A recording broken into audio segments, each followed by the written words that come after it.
Hey everyone, and welcome back to the show. So, today I wanted to talk about something that I know, so many of us struggle with. It's that moment, You're finally chilling out after a long day, maybe watching some Netflix, and then bam, that little voice in your head starts whispering about snacks. You try to ignore it, you really do. You're like, nope, not hungry, but then, before you know it, you're standing in front of the fridge, bathed in that cold, harsh light, even though you promised yourself you wouldn't. And honestly, it's so easy to beat yourself up about it, thinking, oh, I just have no willpower.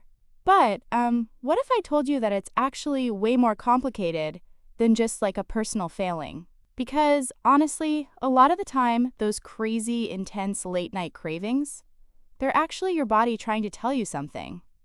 It's often a sign that things are a little out of whack under the hood. Maybe your blood sugar levels have been on a roller coaster all day because of what you ate earlier. Or maybe your stress hormones are doing their own little dance at the wrong time of night. And sometimes it's just that our brains have kind of learned this habit of wanting a little reward at the end of the day. It's not always about actually being hungry, you know? So what can we actually do about this? Well, one thing that's helped me, and that I've heard really works for others, is to try having a small snack, like a couple of hours before you actually go to bed. Think something with a little protein and some healthy fats, like maybe a small handful of nuts or some Greek yogurt. That can really help to keep your blood sugar a bit more stable overnight. Another thing is to really try and wind down properly in the evening. Create a little bedtime ritual that helps you de-stress. Maybe a warm bath, reading a book, some deep breathing exercises, whatever works for you. And this might sound obvious, but try to make those trigger foods a little less accessible in the evenings. If the chips and cookies are staring you down from the counter, it's going to be a lot harder to resist, right?